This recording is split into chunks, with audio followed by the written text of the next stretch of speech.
the powers that shouldn't be disconnected us, but we were connected in state. So I'd love to see anyone come back who was there of the shock troops who experienced that. You can give me a little feedback on that.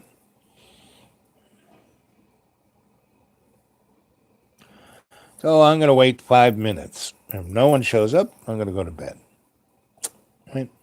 And remember, you can get a hold of me at the dude awake 42 at Gmail. And you can go look at my writings at xratted.blogspot.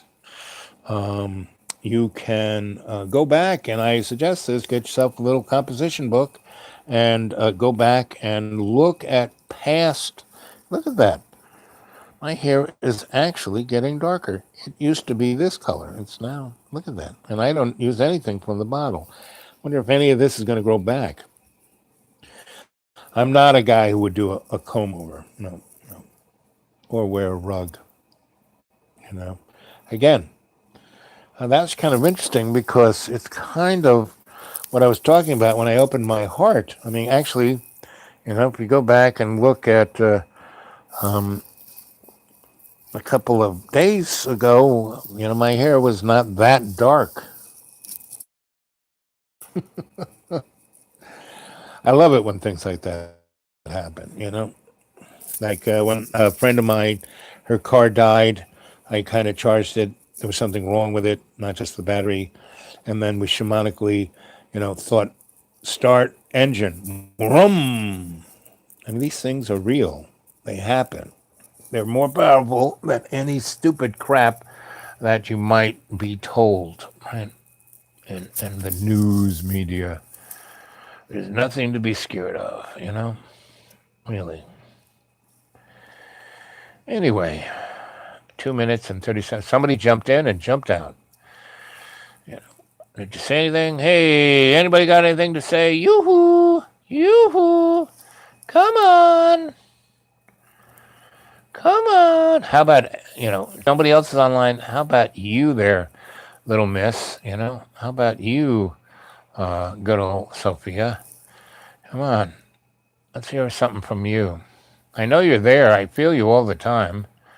I'm waiting for the limo to pull up and, Colonel to take you up to the starship, Admiral. I'm ready. I'm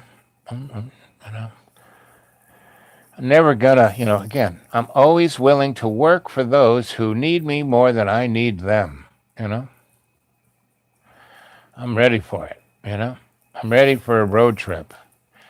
I'm ready to assist all you of the hidden hand, powers that shouldn't be, sock puppets. Come on. Realize you don't need to cull the useless eaters. No, they're not useless eaters. There's part of you, moron.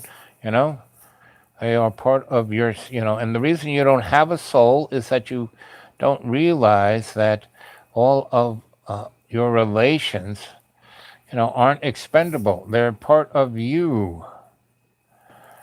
4 minutes and 23 seconds, 25 seconds. Okay, come on, guys. Would love it if somebody showed up and said, "Hey, I was there. Yeah, that was great. Yeehaw!" And or, make comments down below. No one leaves comments. Come on, let's have some comments. Let's have some thumbs up. Let's get some of that YouTube blah blah blah going. Come on, come on, come on, and get a hold of me at the Dude Awake 42. There are a lot of you guys I actually have pretty ongoing comments and conversations with, and you guys are a little more forthcoming. Though I have to say, Ride, you're always right there. You're always committed. Your intent is really great. And the rest of you, I love you all, Jane and research and Buddy and all the rest. You're there. You're like me. They're 80%, and the other 20, you're kind of a moron. But come on, step up. If I can step up, if I can tiptoe through the 20% of being a moron and being habitual, so can you. So come on, step up. Because it's a lot more fun. It's gonna happen anyway.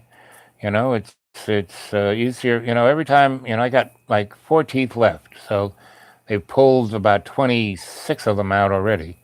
And the first few were really tough until I realized that all I have to do is let the tooth go, and it slides out without any real problems. And my dental surgeon's kind of realized this. He's an old guy now, and he works. I go to the prison dentist. That's where poor people go. And I care and love everyone there, and the guys who are in the waiting room chained, and the policemen with the guns watching them. They I love them too, and everyone, breathes a deeper. Ah, okay, I can put the gun away. Okay, I'll sit down and relax. You know, that's all it takes to be at ease. Because if you're not at ease, you're diseased. And that's way no fun. I've been on both sides of that. So, is that you, Sophia, the only one there? Are you ready to say hi? Oh, look, see, I've had so much fun, I've went past my 5 minutes. Now 7 minutes. 7 minutes and 7 seconds. Oops. It's the opportunity to say goodbye. I'll wait till 10 minutes and 10 seconds, and then I'll say goodbye.